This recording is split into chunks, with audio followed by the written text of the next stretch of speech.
Rich Harris is a color surrealism artist and the owner of Dark Horse Tattoo Collective in Birmingham, UK. He's traveled all over the world winning awards at conventions and collaborating with some of the world's best tattoo artists. Rich is famous for his absolutely stunning large-scale work and color palettes. Rich recently got his visa for US work authorization, so he stopped by the studio to collaborate with Deanna, which turned out absolutely amazing. On this episode, we talked about Rich's inspirations, the importance of doing discounted and free tattoos, and his workflow for large projects. We also talked about his unconventional start to tattooing in his 30s after he went through a host of careers including washing windows and being a DJ. This was an amazing episode with one of the very best and most influential tattoo artists in the world. You can find us on Instagram at eden.pod and at Eden Body Art Studios, and find Rich on Instagram at Harris Tattoo Art. Now enjoy the episode.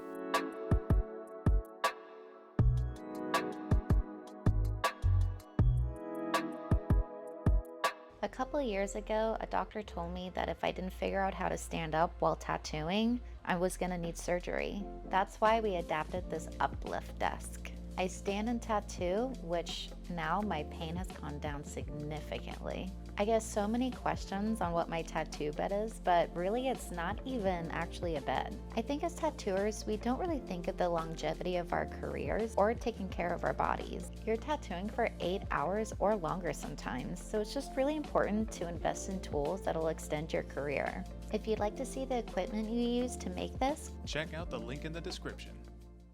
So what's the difference between Birmingham accent and would you say backcountry? Black country. Black country? It's difficult to explain. I think Birmingham's a little bit more monotone, and Black country's got a. Can you say a sentence and like say it in both?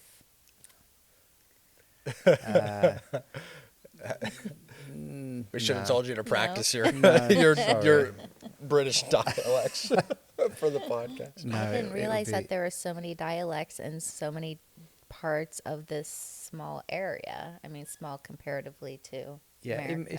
I guess it's like the US, but really condensed. So Yeah. where you probably have to travel a few hours to get a different accent, we can travel 30 minutes, and the variation in accents are Wow. not different. Yeah, That's really cool. probably to you guys, but to us it all sounds pretty similar. Yeah. Like I'm sure to you, like there's a bunch of different Southern accents from different states, but they probably all sound about the same. Yeah. But unless you're from there. I mean, if you tried to, if someone was speaking to you in like broad Scouse or broad Geordie, I think you'd struggle, or broad Scottish. Yeah. You'd really struggle to understand that. Very, very quick dialect. Yeah. Yeah. So you're from Birmingham. Yeah. Birmingham. area. Yeah. We were talking a little bit before about how you were brought up in Birmingham, I'm guessing. Yes. That you kind of were on your own a lot. Can you talk to us about our as a childhood kid, again? So my parents had me when they were really young. Mum was 17, Dad was 19. Wow. And my obviously being young parents, they need to work because they wanted to get a better house and stuff. So my mum used to work at my nan's pub, and I just used to get left upstairs. I was with my dad a short while, but I was quite naughty as a kid, bringing the police home on occasions. So I think my dad wanted an easier life, and I was just left upstairs in my nan's pub, and I think my mum used to give me a tenner. Used to go to the video shop, get Bruce Lee, Jackie Chan films, anything superhero or action. I was just left to my own devices. Just used to draw a lot, which I think it really helped me. Like, I had a fantastic childhood. I think you gotta, like I said to you, sink or swim. And as a kid, I just found stuff to do quite easily. Wow. So you've been an artist your whole life. Your whole life you just loved Since drawing. I think I was about 2, my mum used to take me to the newsagent, and strategically they'd place all the comic books on the bottom shelf. Obviously, the kids in the pushchairs, and straight eye contact. And I obviously probably couldn't talk very well. Used to point to the comics, and I've still got them, like 1982, 83 comics with some scroll in there. So I think I'm a visual person, and that just caught my eye as a kid, and I just grew up drawing my own comic book heroes. That is so Yeah, cool. that's really cool. Yeah, I feel like we had one of our artists was on the podcast too, and she was also kind of left to her own devices as a Yeah. kid, and so she said she filled a lot of the time with art and just drawing and stuff, and she likes the fantasy stuff, but if you like the superhero stuff and the Bruce Lee stuff, then Yeah. that's a kind of a nice outlet too. Yeah, I mean, I loved looking back. I think it builds you as a person. So I'm really good on my own. I don't need anything. I can occupy myself, go on holiday on my own, go for meals on my own a lot, and I just think it's nice to get some peace. Yeah, Yeah, yeah, That's totally. really cool. It's funny. When I was younger, when I first started like drawing and stuff, I loved going to the library and get how to draw superheroes. It was like how to draw books. yeah, And I loved drawing. That was like the first time I got to like draw figures and stuff. yeah. But it teaches you like a step by step, the circle, and then like. I wish how I to- had that when I was a kid. I bought that like about 10 years ago, How to Draw the Marvel Way, and that book actually came out in the 80s, I think. Mm. And yeah, I wish I'd have had that back then. I even wrote to Marvel, just asking them how to, get a job there. Really? And the Wow. response was the usual, go to college and stuff. Yeah. But then I got told by my mum that there's no money in art. And she meant that in the best way, because my uncle, he'd been to university, he'd got like a bachelor degree, which is one of the highest degrees in art. And he didn't really do anything artistically. I mean, he's a photographer now, a very successful photographer. But I think my mum thought, because he didn't get a career in art, that, there's no money in art. But when you're young, that sentence kind of hit me and Yeah. crushed my dreams a little bit. Yeah, But yeah. I think everything panned out in a good way. I think I'd say so. Yeah. I think I'd have probably got a little bit bored drawing comics. Yeah. And we can draw our own characters and stories on people's skin, which I think, it's probably better. Yeah. Yeah. Well, I think one of the reasons tattooing is so cool as a career is, I won't say there's no money in art or it's impossible to make money in other artistic fields, but tattooing is definitely one of the most lucrative things that you Yeah. can get into as an artist. I mean, otherwise it's very, very difficult. She used to say, a lot of artists only make money when they're dead. Yeah. Fine artists, but Yeah. that's I mean, one cool thing about And tattooing. these days with social media, I think if you really focus on something, your true passion, and you've got to be handy on social media. Things will start to happen. Yeah, Yeah. yeah, totally. I mean, we're Right. big advocates on that. He's done a great job figuring out what Instagram wants and how to post, and Yeah, I mean, he's it's all big just marketing. Yeah. It's a pretty powerful tool Yeah. nowadays. but- It's definitely easier to make money as an artist now. When I was in high school, everyone said if you want to make money as an artist, you have to be a graphic designer, Yeah. and that Yeah. crushed my dreams. Yeah. Like, oh, I've been painting portraits like this whole entire time. And so I took a graphic design little class at my art high school, and it sucked. It was Yeah. not fun. I'm so glad we get to tattoo every day. Yeah. I did the same thing. I lasted, I think, one session in this graphic design course, and it was like, I'm not going to enjoy this. Yeah. But No. I got told the same thing, graphic designer or printing, Mm, and I'm like, I just want to draw stuff. I know. Yeah. So, did you go to college? I was always the best at school at art because that's all I did in my spare time. But it was probably a little bit big-headed because all the teachers used to do is blow smoke up your ass. But I needed a teacher. I needed the right mentor to say, "This is good, Rich, but you could be much better." And Yeah. I'd have listened. My ears would have pricked up. So I did. Just normal GCSEs, and then I did art A level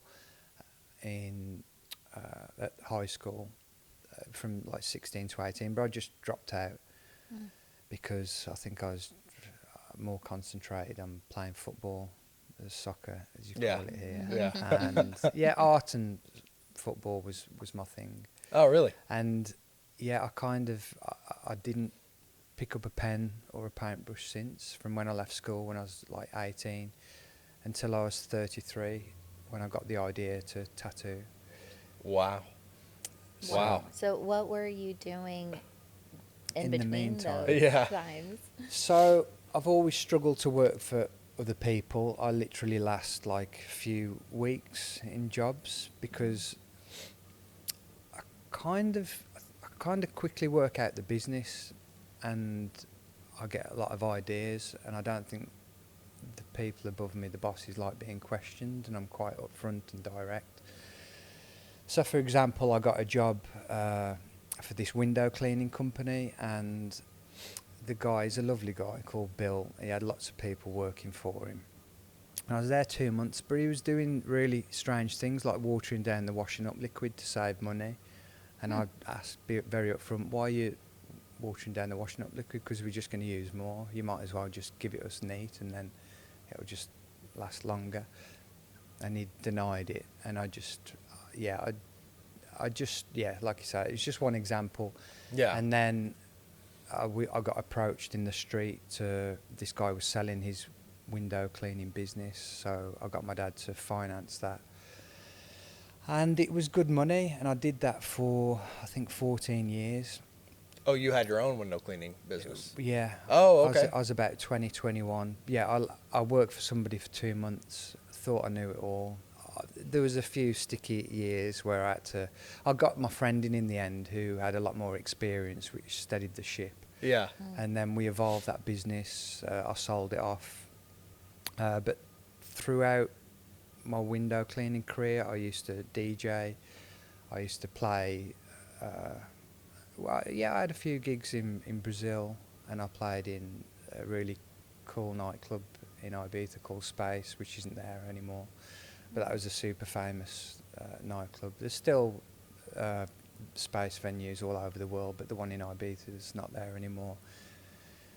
I had a record label, clothes shop. I used to produce music. I had a t-shirt label. I used to do a lot of creative stuff on the side Yeah. to try and get out of with the window cleaning, because that was my bread and butter, my cash that paid the bills.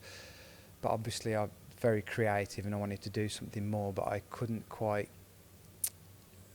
with my new ventures make enough money to get out until I found tattooing. Yeah. And like I say, I first had the idea to tattoo when I was 10 years old at school, because my friend used to ask me to draw like Teenage Mutant Ninja Turtles was Yeah. a big Yeah. thing then. So what was that, 1990? And I used to draw biro tattoos on them, and I thought to myself, I could be a tattooist. And then completely forgot about that idea until I was 33, when my best friend started tattooing from home, Martin, and I was really against tattoos. And my friend Martin had some really bad ones, but he started doing it from home, which I was like, maybe I could do that, because obviously that background in art, I had confidence in art, which I think you need confidence when you delve into new ventures. And there was another thing that gave me confidence, which was when I was 16 at school, a lot of my friends were getting tattooed that were underage by this local artist. Not going to mention any names, but they were really, really bad. And my friends used to go, "What do you think of this?" And I would be like, "Absolutely dreadful," just because I know what looks right. Yeah, and wrong. sure. And then, so fast forward to when I was 33, and this guy, he's still got a good business, still drives a nice car. And I'm thinking, hang on a minute, if he's still doing okay, this guy, that, I'm going to be okay.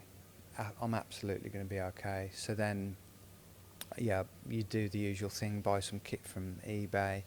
And I had another friend, businessman friend, who opened up a tattoo studio. And what do businessmen like? Free labour. So, I drew a quick picture of the Hulk. I was like, look, I can draw. I've still got that, actually. There's no contrast in it. And obviously, I hadn't picked up a pencil for like 15 years. But it still looks good, apart from the contrast. freehand. I'll have to take a picture and Yeah, and I'd love to send see it. you. Just showed it my friend. I was like, look, I can draw. Can I come and work in the shop? And he said, yeah, of course. And I was kind of left to my own devices in this tattoo studio where I did my apprenticeship. You know, the guys were really helpful when I asked for things, and I had to just do my own research online to see what other apprentices were doing, and just I'd say to the boss, "Can I do this?" He's like, "Yeah, of course you can." And I just within 6 months I was an artist there, and yeah, they were charging so much per hour for me. So yeah, that's how I got into it. So how long ago was that? That was I started in July 2012 in the shop, and then Okay. I started tattooing people February 2013. Gotcha. So I was doing the usual stuff on pigskin and learning how to draw again better, because obviously at a big break you've got to sharpen up. And Yeah. Wow. So, man of many talents. yeah, Drawing, business, football, music. yeah. So, I guess tattooing really spoke to you, when you started doing it, for you to kind of drop everything else and just pursue this full time. I think I was at the point in my window cleaning business where it just wasn't me. I can remember this day. It was a warm day actually, because the winters could be quite cruel. Especially when you pull up. I had one of those pure water brush things, and Yeah. the water's freezing on the window, and the customers are like, "Richard, is that gonna dry?" I'm like, "Yeah, after it, defrost. They're gonna be clean. Don't worry." And I can remember getting out my van, and I was just sick and tired of doing this job for 14 years, and I just wanted to do something. I was at a point where I'd work for minimum wage as long as I was enjoying it. I just hit my limit. And obviously my friend tattooing from home, and everything just fell into place, and I thought, I'm going to try this. So I just stopped everything that I was doing, the music, the DJing, the record label, and I thought I've got to really focus on this. And yeah, it just happened from there. I think when I want to do something, I think you have to do something properly and go at it. I was even, as an apprentice, I was booking seminars to Jeff Gogway. Yeah. I'd get earache from my boss, because obviously it's kind of a business studio, and if they're losing me for a few days, they're not going to be happy. But I wanted to learn from the best, and I didn't have any tattoos when I started, because the thing from school where I thought tattoos were really bad, and I'm like, nobody's touching my skin. Yeah. But then I started to look into the industry, and there's, like I say, a seminar Jeff Gogway was doing at Alex DePassa's studio in Grado. So I just went over there on my own, rented a car, spent a couple of days there. And I just started getting tattooed by my heroes, I guess. David Corden, Michelle Madison. At the time, she was an apprentice, but she was like next level apprentice. And, because I was an apprentice as well, I just wanted to get something from her, learn from her. Her strength was like saturation, really solid tattoos. David's, he had this very delicate style of realism. And Florian Karg, a German artist who I think his main thing, he's a black and grey artist, but he focuses on flow. Body flow is the main thing, and contrast, and I love how he frames stuff. And then Timur Lysenko, who literally changed my brain when I got tattooed by him in 2016. He was just a really big influence for me. Yeah. Same with my friend Walter Montero as well. Timur just changed the game for him. Wow. Yeah. And that's a great example, because I like to say one of the best ways you can learn is by getting tattooed by your favorite artists or going to seminars. But I think that's such a great example, because you are, I think, one of the best tattooers in the world right now. And even seeing your work at Thank Gods you. of Ink, I remember we were talking yesterday, and you're like, I just want people to see my healed work and think, damn, that shit is healed and it's solid. And I didn't tell you, but I was reminded, looking at your stuff, I saw your work healed at Gods of Ink, and that was my thought. I was like, fuck, that's incredible. Like the way your stuff heals, even, it's just, I can't rave about you enough. You just do incredible work. So that's just good for anybody listening just to hear. Like you going from beginner to where you are now, a lot of it having to do with going to tattooers you looked up to and learning Yeah. a lot from them and absorbing it. That's so good to know for people who are trying to make it. I think it's association. So I didn't want to mess around. You know, my boss at my studio was like, why are you travelling all down there for this guy? Such and such can do it. And I'm like, they just didn't see it. And I just wanted to surround myself with the best. You know, it's like being a football player. And young football player, if your parents could pay for a day with Zinedine Zidane, I know that's not possible.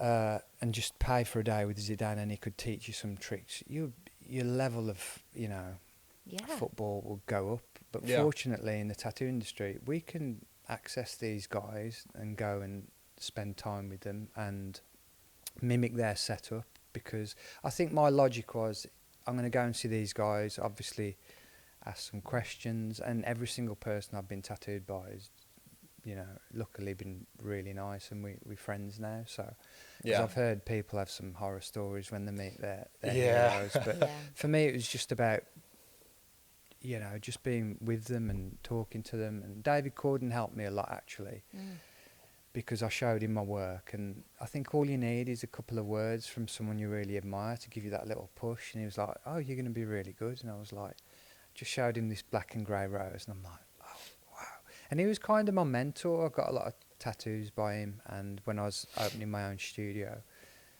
and telling him the ins and the outs, he said, oh, you know, you should do it. So I think, you know, mixing with those kind of people can give you a real confidence boost and push you in the right direction. Yeah.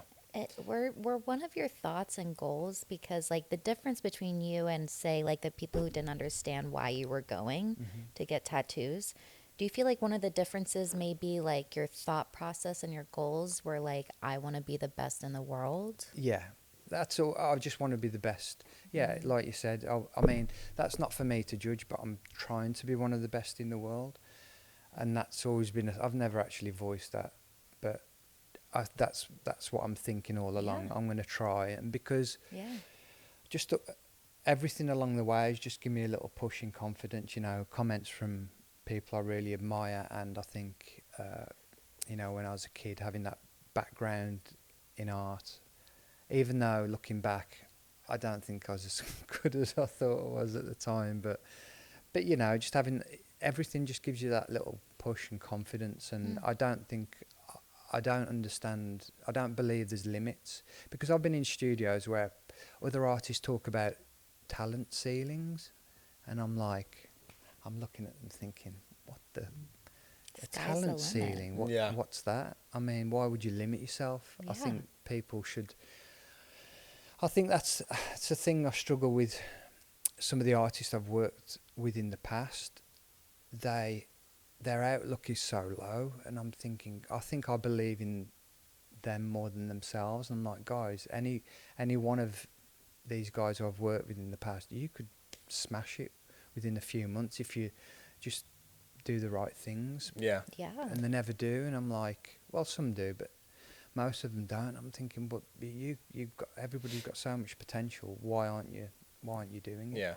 Well, I feel like it's a balance too, because that confidence is so important. Yeah. But you also, I've seen a lot of artists go too far, where they're like, they think they know all there is to know, and then they, you know, kind of stop pushing. That's a shame. You know. Yeah. But I like, and we quote Bobby a lot, but Bobby has a story where somebody he was working with when he was first starting was like, yeah, like 5 years, I'm going to be like that. Yeah. And he's like, I don't want to wait 5 years to be that. I want to be like that now. Yeah. Or tomorrow.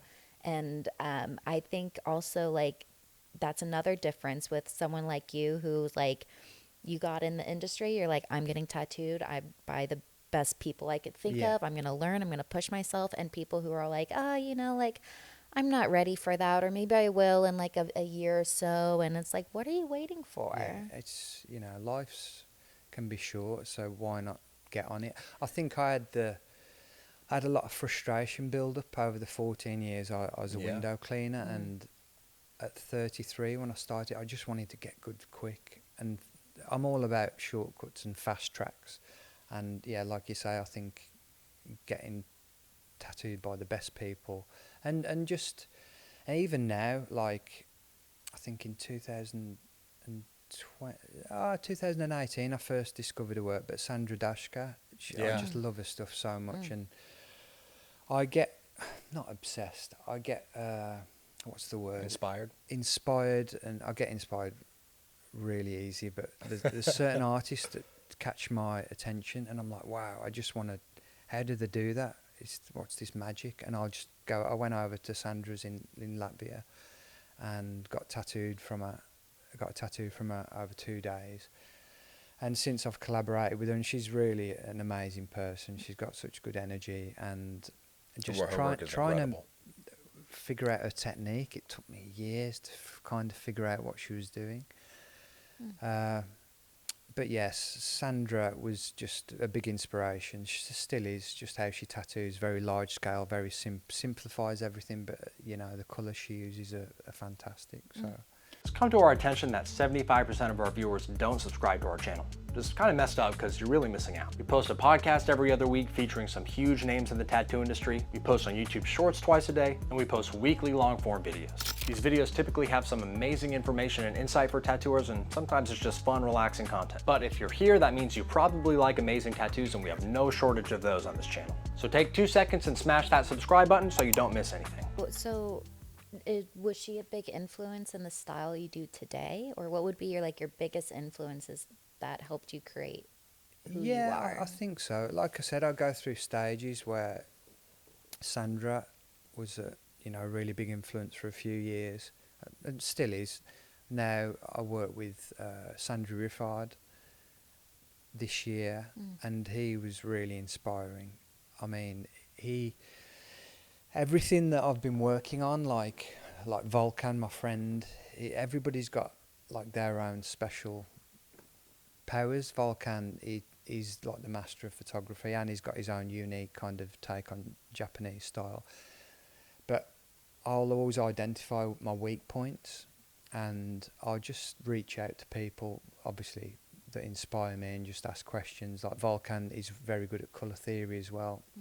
I've got a ink set coming out with World Famous in March, and he helped me put that together, and he saved me a lot of money. He saves everybody a lot of money on cameras.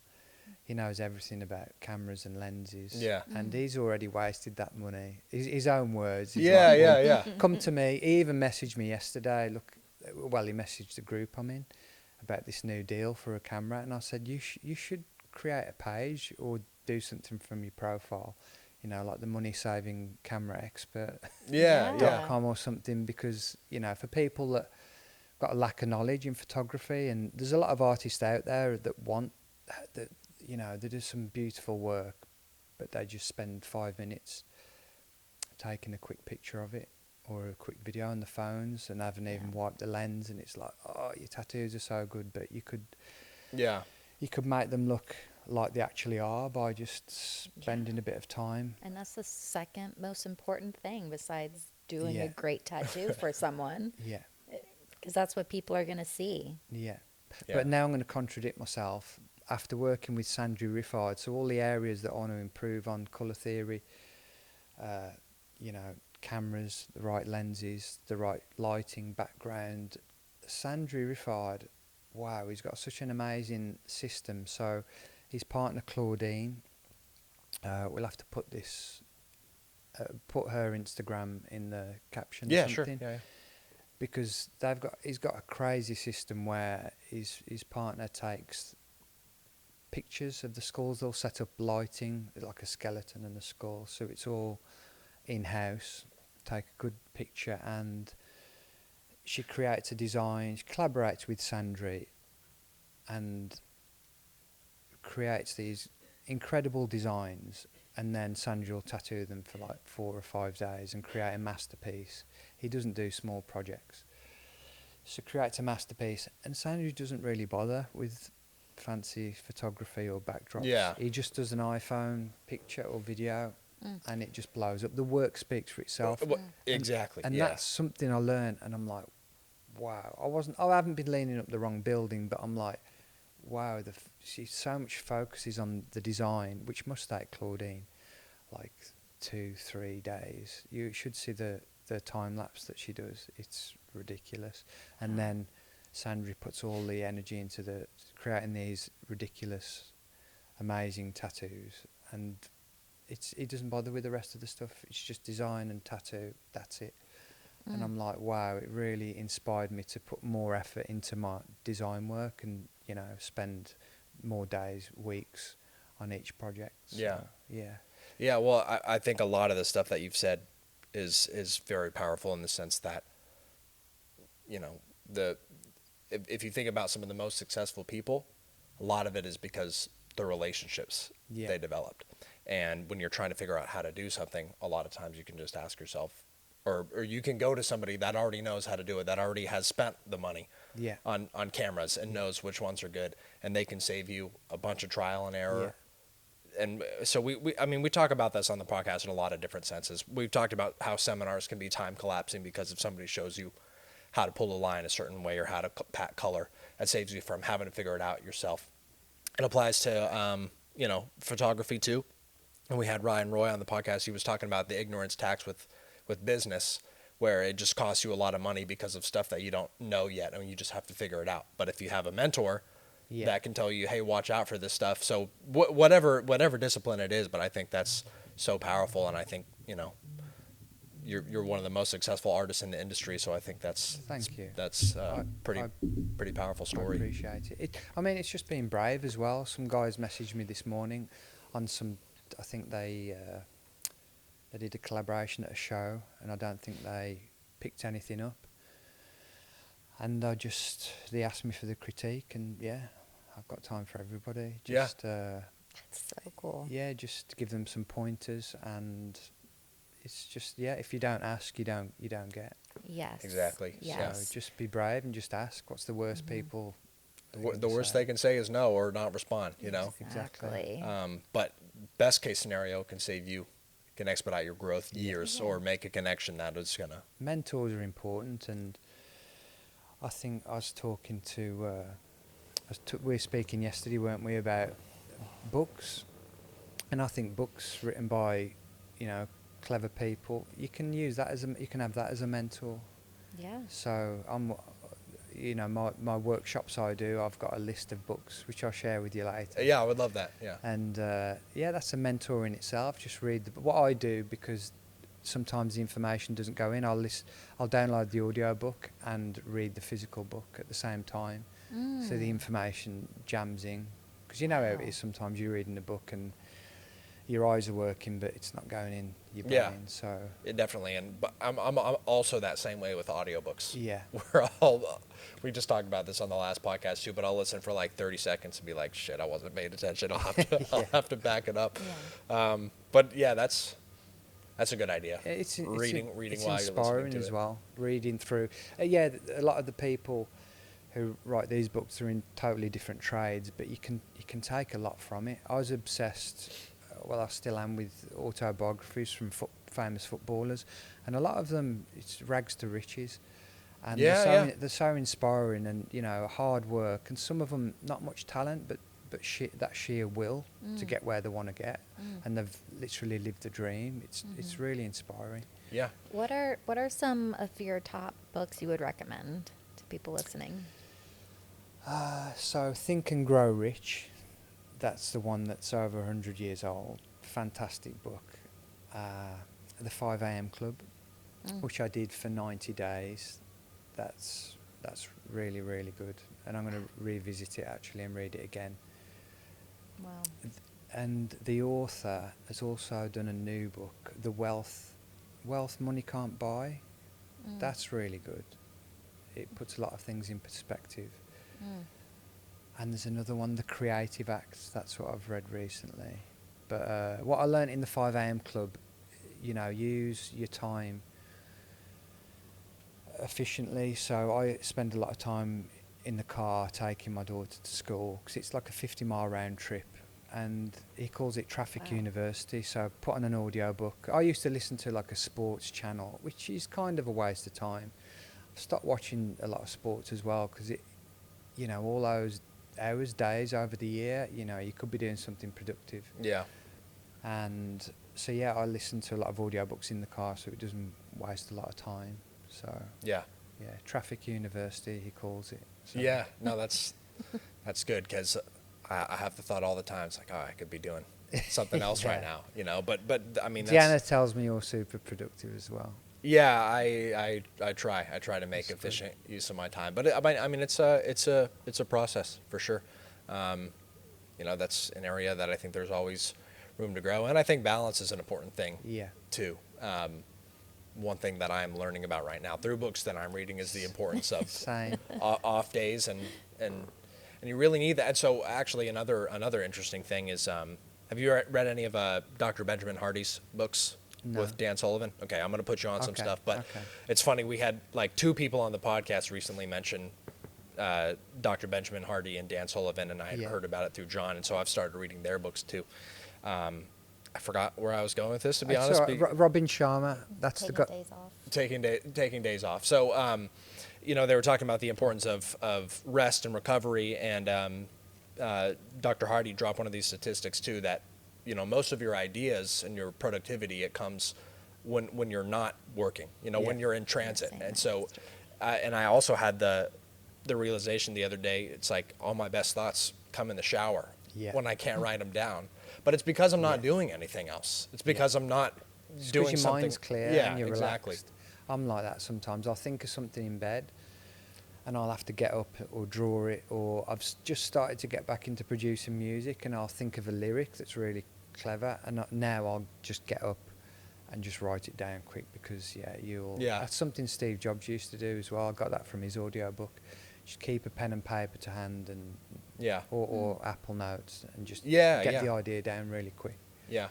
Well, I also think it's cool to see the parallels between different disciplines, and even on the podcast, I mean, we mostly have tattoo artists. I really like when we have non-tattoo artists on the podcast too, but I also like seeing the comments from people that are like, I'm in this industry and that applies to me. And I think in some ways success is just kind of like a universal thing. Yeah. It's like not everybody goes about it the exact same way, but it's cool reading or hearing about how these people were successful. And that's another thing that I like about Dr. Benjamin Hardy is he'll talk about Michael Jordan or Jalen Hurts, famous American sports players, but I'm like, that makes total sense.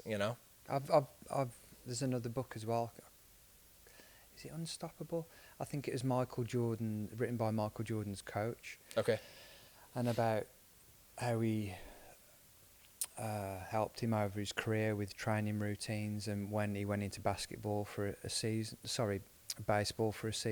and he helped him transform his body to, for obviously basketball players and baseball players, you need different muscles. Yeah. And different physique, and he helped him with that, and that was a really interesting read. Yeah. Very inspiring. And The Last Dance, Michael Jordan as well. Some of the stuff he was saying in there, like some of the stuff I did already, like you play tricks on yourself. So if I didn't win at a show, I'd never get angry or anything. I'd tell myself, right, I'm not good enough next time. I'm gonna smash it. And just little mind games with yourself, just to elevate you. Is there any quote that has like really stood out for you that has helped you become who you are in the tattoo industry? Make your life easy. Stop get out of your own way. If you've got a difficult piece in a tattoo, less is more all the time. Whenever you've got a problem, just strip it, because in real life or in a project, just simplify. I'm big on that, and just in tattoos, people are so obsessed over tiny details, because photorealism is a thing, and photos these days are so detailed. So I'm taking that also literally in pieces. I love simple, because throughout time I feel like that's what has made the best paintings too. Yeah. And tattoos, something you can see and read, and detail is not important. It's the emotion that evokes from it, and the what I like to say is now is fall of light, having like a brightest point and everything else fall from that. And Yeah. it's not detail. Detail is not the important thing. Yeah. Yeah. Especially on skin. Is it really? Is it going to be there in a few years? You know, especially with colour tattoos. I like to say draw or paint how you would see something when you blur your eyes a little bit. Yeah. I agree. Yeah. Yeah, well, I want to get into talking about your work a little bit because it's so fantastic. One thing that you mentioned earlier that I think is pretty interesting is you were talking about, kind of when you started apprenticing and all these people that you were learning from. And I haven't been in the tattoo industry too long, so or that long, so this could be ignorant of me. Yeah. But of the people that you mentioned, I only knew like one person, which was Jeff Gogwe. But I do think it's interesting because we have a lot of people on the podcast that talk about that specific era of tattooing. This is when Instagram kind of became a thing, and this kind of that's really when the industry blew up, I think. And so, we've had all kinds of tattoo artists talk about either that's when they got into it, or that's where their work changed completely because they're like, oh shit, I didn't know this stuff was possible. But they talk about their influences, and they name typically a lot of people from America. Yeah. So I think it's kind of interesting. And this is the way the world works, like as time space collapses, like now, it's more common for us to know artists in Europe and vice versa and everything like that. But I think it's interesting that you grew up with, these people that you were looking up to on that side of the world. And I think one thing that's been really cool for me and recently is, just her doing conventions in Europe and going to Gods of Ink. And, me, it's probably, people like you that I've seen on Instagram for a long time, but I don't see you guys at conventions, so I don't think about you very often. So, when you go over there and you start to see the work in person and you see all these influences, and I think it's just really cool. There's like there's a lot of amazing artwork going on over there, and it's cool just to talk about the way you guys influence each other because, you can definitely see a lot of it in your style and Whaler style. What's her name? Sandra's style. Animal tattoo. The way you all influence each other, and it's so cool to see. It's not just the art as well. I mean, I get influenced so easy, and just working probably with you for the next few days, I'll pick something, your strong points, and I'll be like, oh wow, she's doing it like this. And my vice versa. Yeah, my work could take another direction. I can remember when I was younger actually, and I watched Ratatouille, and I wanted to be a chef. And I literally enrolled the week after to cooking college, and I did a term, and I realised it wasn't for me, but I learnt to cook. But that's how easily I'll get inspired. But I have to control that because, I'd end up with like 4 careers, which I wouldn't be doing very, very well. So well, the Ratatouille thing wouldn't work for you really because yeah, but it's a great film. you'd have to pull on your ears or something. One of my favorite tattooers and people, and 2-time Inkmaster runner-up, Gian Carlay, is giving a seminar here at Eden in January. Gian is amazing. Not only is his technique incredible, but his drawings are amazing. Gian really knows flow. He can draw your eye throughout the piece, has incredible composition, and really knows how to fit tattoos onto the body. He's absolutely somebody you want to learn from. The seminar will be 2 days. Day 1, he'll do a presentation on tattoos, designs, and composition. The presentation will also have videos on specific tattoo techniques. After the presentation, he'll be drawing over designs submitted by the students of the class. Day 2, everybody will work on one of his designs on fake skin, while he walks around and helps everybody tattoo just like how he does. He'll also have his own fake skin shown live on the screen so he can demonstrate specific techniques. Q&A will be open all day so you can ask him any questions you like. like, Are you Ink Master's biggest loser? not only that, but his wife Zai will also be doing a presentation on how they run their tattoo business, including booking processes, client correspondence and retention, and tips for social media. All of this is going to be incredible no matter what style you specialize in. You definitely don't want to miss it. The link for more info is in the description of this video. But like, yeah, being inspired, there's so many artists. So you're talking about healed work, and that was something I always wanted, and I got the idea from Jarson, who's a Polish artist based in Aberdeen, and Lucas Smiku he's also a Polish artist. The Polish and Ukrainian artists are really, really fantastic. For me, they're, in terms of levels, quality levels, they're leading the way at the moment. I mentioned to you yesterday, you should visit some Polish shows because the levels crazy. But one thing I used to see Lucas and Jarson do was take a model around, the same model, and I was thinking, that's such a good idea. And a lot of other people used to get really pissed off. They used to go, oh, Jarson's taking his army of people to enter black and grey. And they used to get really shitty, and I used to think, no, I think it's great. Yeah. I want an army of people that I can enter my heel work in. And it took me, honestly, probably 6 years. I used to put posts out looking for a model. And then another convention would come around, and another London would come around, and I'd be like, shit, I still haven't got that model. And I'd see Jarson and Lucas lining their guys up and winning lots of awards. Because you get more pops at the cherry, you know, you can enter a fresh piece, and then if you got one person or two, you got more chance of winning something at these big shows.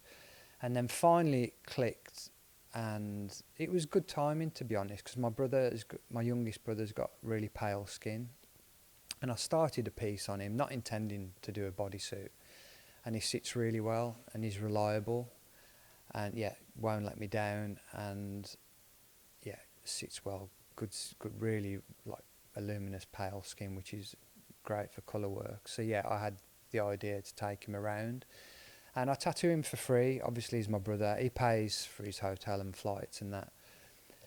And some people talk about, conventions are really expensive, and what I did was kind of reverse psychology. I'm not sure what Jarson and Lucas do with their models, but that was the main inspiration to get a model from those guys.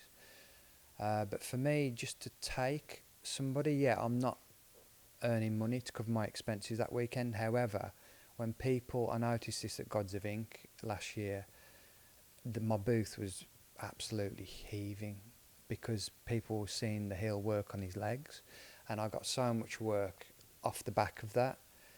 And like I say, it's reverse psychology really. You're working for free for the weekend because I mean, back in the day, first choice would be to get a fully paying client who will give you free rein, who is reliable, it's not going to let you down, that sits well. They're kind of like unicorns, those sort of clients now. But, the next best thing is to get all of those, not get paid, and you're going to get work come off the back of it. So so that was the kind of, it kind of happened that way. And then, I think just being able to showcase your work at a show, then getting paid and having a lot of input from a client, which is taking you away from your style. I think, your style and showcasing what you can do has to come first. Yeah. Yes. Well, I love that you brought this up because I was actually going to ask you about this specifically because I wasn't able to meet you at Gods of Ink, but I saw your brother and I saw his work, and it was very, very powerful. And I remember, I saw all of his work, and I saw something on your Instagram that you posted about, your brother. And so I didn't know you, but I made the connection that, and I assume you probably do it for free. And, when I was walking by, it was a very busy show. So I saw that very briefly. But because of that, I've seen your work and just gotten some more context into what you can do. And again, appreciation for the healed work. And for the 10 seconds that I was looking at that stuff, there's no telling how many people either on Instagram or in person have seen that. And even if they don't end up getting tattooed by you, which it sounds like a lot of them have, they just have that whole new appreciation for your work and what it looks like healed. And yeah, it's funny. I think it's there are some other people talking about conventions right now and whether you should do big pieces at them or what. But she for the past couple of years she's been doing big pieces at conventions. She normally does them for a discount, if not for free.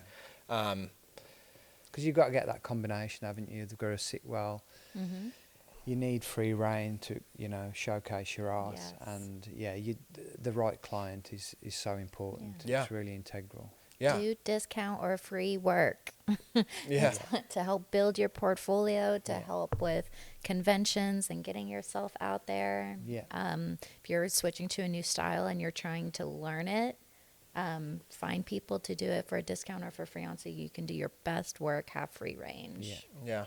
And I think doing those pieces at conventions is so powerful for a couple reasons. One, because it's like you said, your booth is packed. And even if it's not the healed work, people are looking at the stuff that you're working on.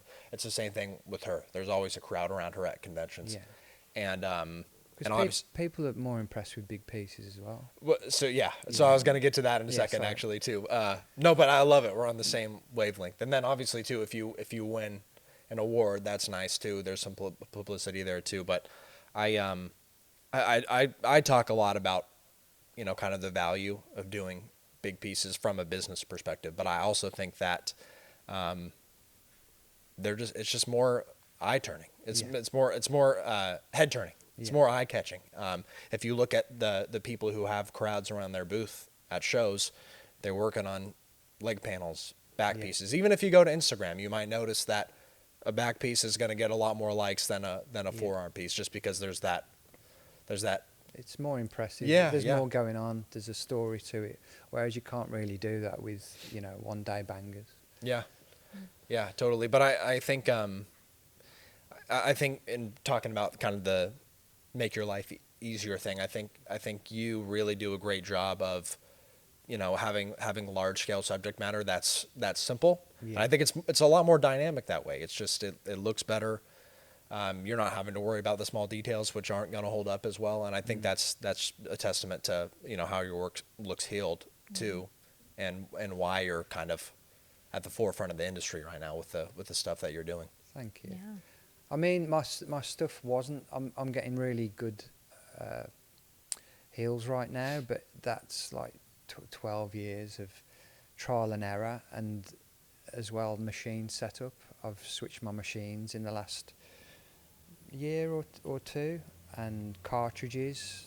I'm using different brands of cartridge and different machines, and everything's contributed. You know what I mean? Your experience and just listening to people, trial and error with different machines. But yeah, I think I'm in a really good place. I'm 99% of my heels are coming back really good. Yeah.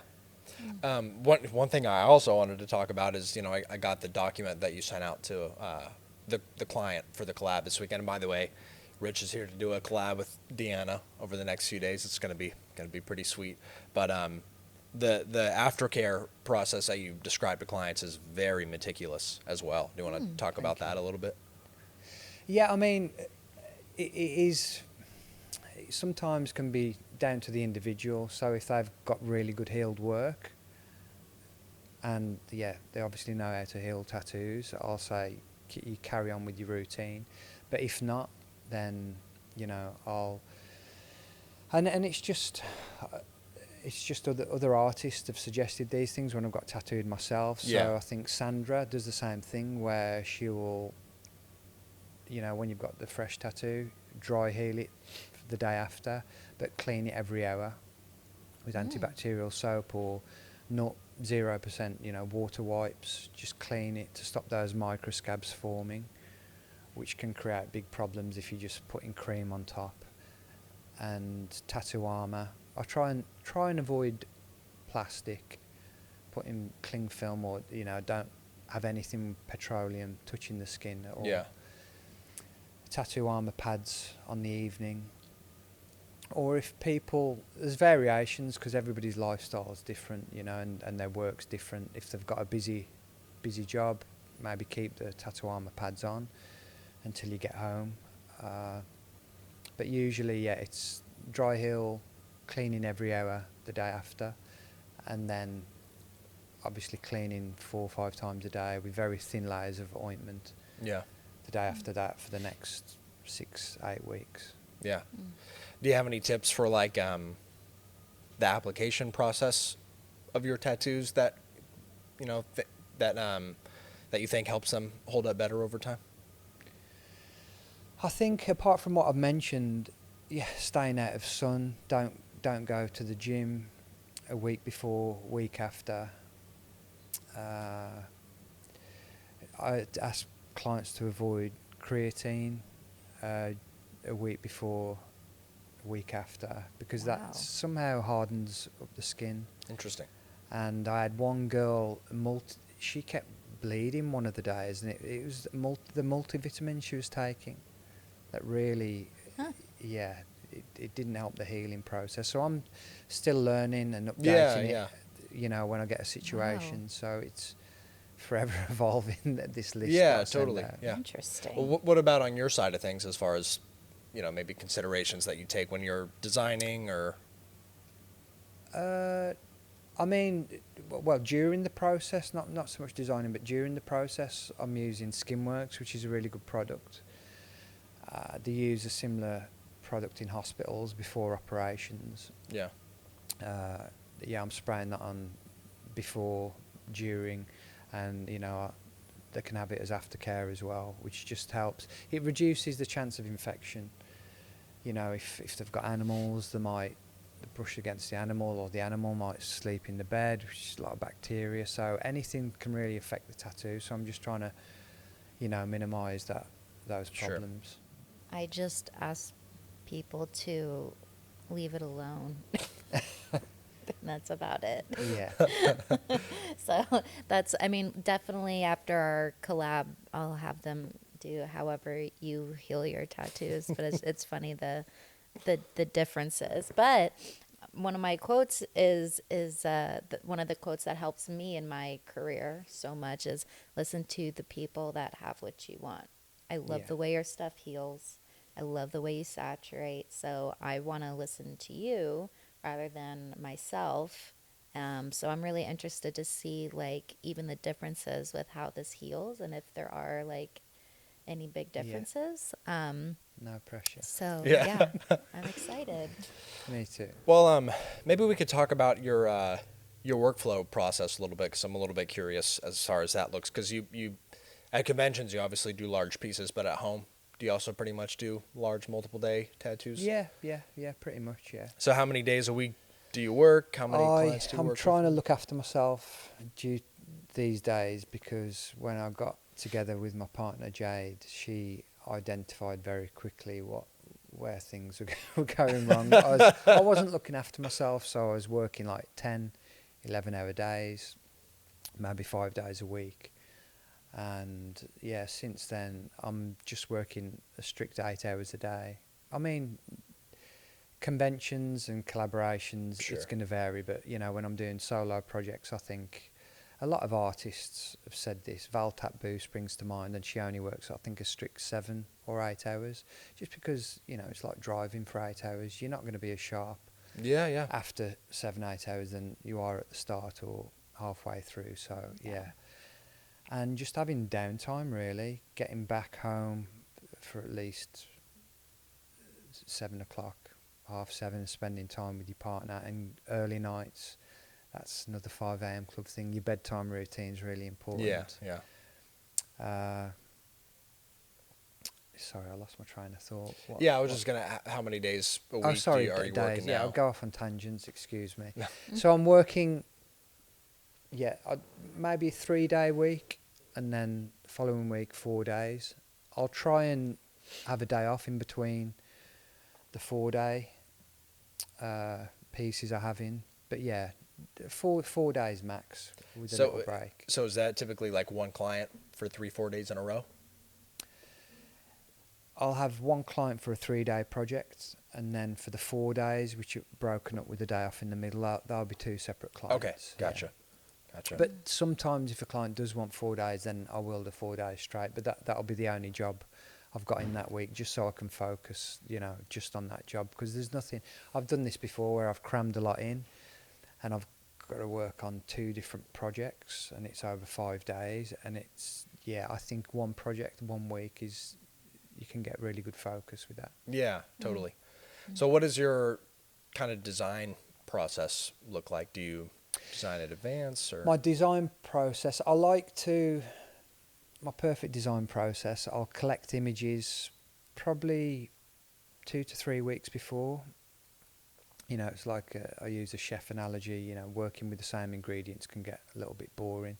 I mean, I've got like a good system set up in iCloud where I've got a little tool folder. I've got geometric patterns in one, gradients, lady faces, animals, a graphic folder where I've just got graphic pieces of art which I can pinch things from, and yeah, so I've got all these folders to make my design process very efficient.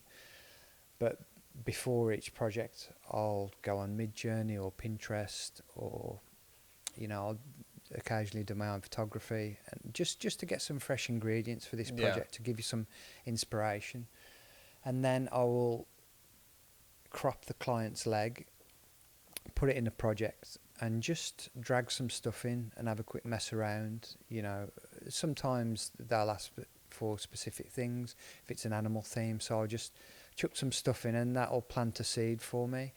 And then I'll go through the next few weeks and I'll just dip in and out the projects, because while you know, life's happening and you're working on other stuff and you're searching for other things, for other projects, your subconscious is still on the alert for things for that project. Yeah. So I think if you start the project a few weeks before, you're going to get a better output. So yeah, that's my perfect process. I feel like we covered a lot. Is there anything else you wanted to ask or talk about, or anything that you wanted to talk about in particular? No, I think that's it. Yeah. Yeah, I guess, and I've kind of mentioned this already, but I just think it's so cool. You know, you and artists like you, kind of how you're pushing the industry in this work that, you know, you're coming up with is, and it's winning conventions, and it's easy to see why, and it's very cool to see that work in person. So really appreciate you and appreciate what you're doing, and I'm super excited for the collab. I was going to ask this earlier, but I also was curious. So you win a lot of awards at conventions. Yeah. How does it feel when you don't win an award?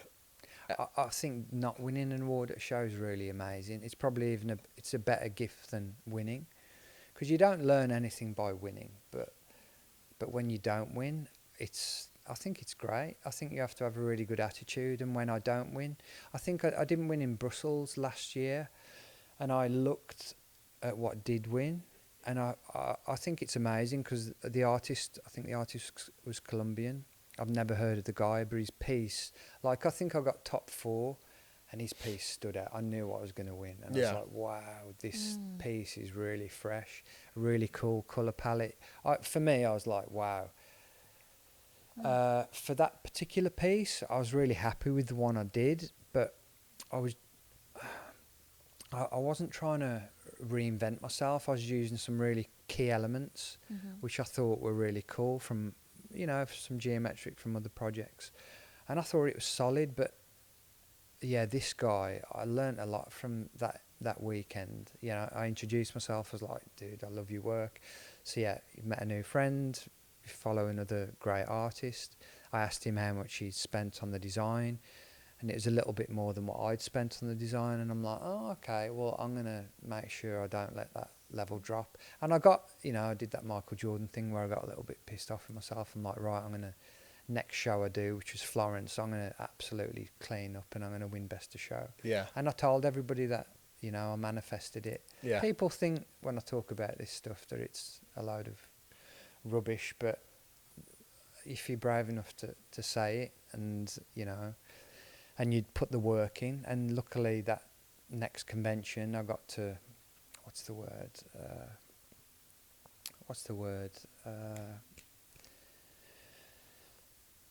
redeem myself.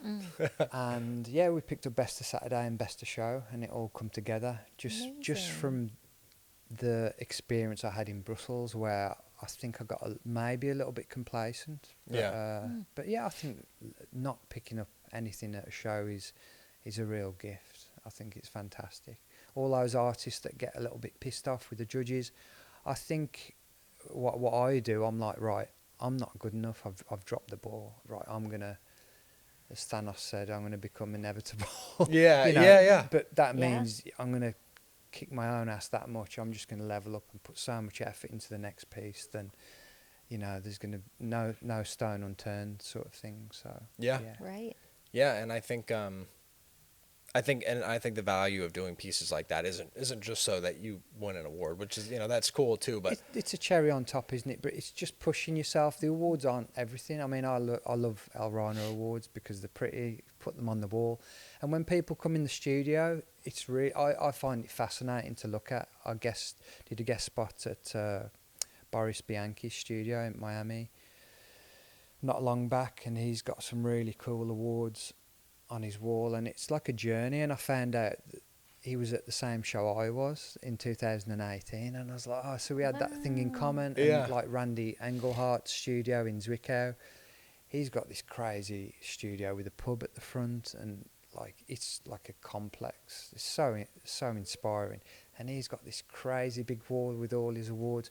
And for me, that's inspiring because it's his journey, and I can speak to him about it, and I can pick out some of the shows we were at together when I didn't know him. And like I say, there's a bit of nostalgia that goes with an artist's journey and them showcasing the awards. I think it's really nice. So, but yeah, like you say, it's not the be all and end all. It's something to do, something to chase, and I think as well, it shows your versatility as an artist. For me, artists that I really respect and inspire me, the ones that can do everything, that can put out really good pieces online. They can teach, they can do workshops, and they can mix it with the best of them and pick up awards at the biggest shows. I think that's really impressive, because there's a lot of artists out there these days that fantastic. They want to be famous. They're putting a lot of effort into Instagram, but they can't pick up awards at the biggest events, and there may be a reason for that. So for me, like, the artists that I really admire can do everything. Do you know what I mean? yeah. So Yeah.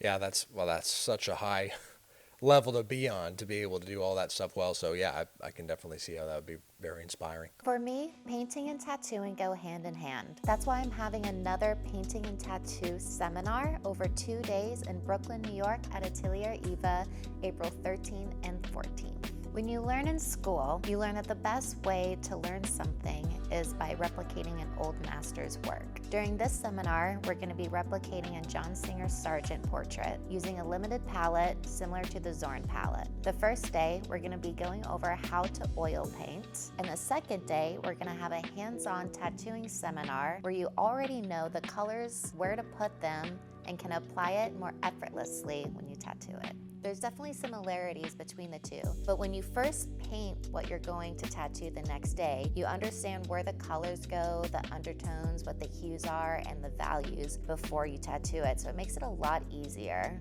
I think there's a lot that translates, and I'm excited to see how you can apply your fine art knowledge, or even if you have no fine art knowledge, how to apply painting to tattooing. The spots are limited so that I have more time with each individual artist. So read the caption for more info. I definitely respect the convention hustle of doing the pieces, and not just winning awards, but just pushing yourself to do big, hard pieces like that. Normally, for a lot of times for free or for a discount, and just making the best work. Because I think, when I see my favorite tattoos I've ever seen, most of them were done at conventions, because they're trying to elevate the game. Yeah. Yeah, So. when you're in that position, you're like, what can I do to blow everybody else out of the water? You're really pushing yourself to think outside the box. That's why I really like competing, is because that's how I come up with better ideas, because I'm being pushed to do so. it's making yourself uncomfortable, isn't it? Yeah. I can remember watching you at Gods of Ink, and that particular show, I didn't want to. I think after Milan and Paris, That was my little goal at the start of. Was that this year? Yeah, it was this year, wasn't it? Yeah, yeah. Just to win something at Paris and Milan on my own, which I'd never done. And then at Gods of Ink, I think because I did 12 shows last year, I was little bit burnt out, and I thought I'm just going to take it easy and chill on my brother's inner arm, and there's not going to be any. But I saw you with your head down, and I was like, wow, I don't miss that. But your piece was looking really stunning. Thank you. And it's a hard graft, isn't it? Especially if you're doing a solo project on your own for 3 days, Yeah. a full side leg, and to retain that quality. And you want to socialise and mingle and And look you at everybody can't. else, but you can't do both. Yeah, you can't. It is very hard, and it's why I can't do it all the time. Yeah. It's very, very rare, and afterwards I'm tired, Yeah, drained. you need a week off at least. Yeah. Yeah, really, yeah. Yeah, it's very hard. But I do like the adrenaline Yeah. rush. I am not I don't like roller coasters. I don't like haunted houses. But my favorite adrenaline rush is competing. I found that I am a little bit competitive, which I never knew about myself until a few years ago. But yeah, I guess everyone has like their thing that like I think gets it's them pumped. fantastic being competitive because, like you say, it's all for you at the end of the day. It pushes you Yeah. to reach a higher level. So, and yeah, I think when, they're choosing the winners, if your heart's not pumping, you're probably not doing the right thing. But yeah, it's a good Yeah. little adrenaline rush that. Yeah. When Walter and I were competing in Miami a few weeks back, and Walter's been smashing it for years, and he's won so many awards on his own at the biggest shows. And yeah, he was like, he went and spoke to a friend because he was like, "Oh, I'm a bit nervous," and I had to walk off a little bit just to shake it off. And yeah, it's a nice feeling. Yeah. Yeah, It's gets the exciting. blood going. Yeah. I think nervousness and excitement is the same Yes. same emotion. Yeah, And it's just definitely. I like it. Yeah. Awesome. Well, yeah, if you don't have anything else to add, thanks so much for coming. I know you're doing a little tour of the U.S. Yeah. right now, so that's super exciting. And I'm really excited to see what y'all create over the next few days because both of you do incredible large-scale work. I think you're some of the best artists in the industry right now, so it's going to be really cool to see what y'all do. Thank you. Looking forward to it. I'm Awesome. excited. Cool. Awesome. Thank you all so much for tuning in. Until next time.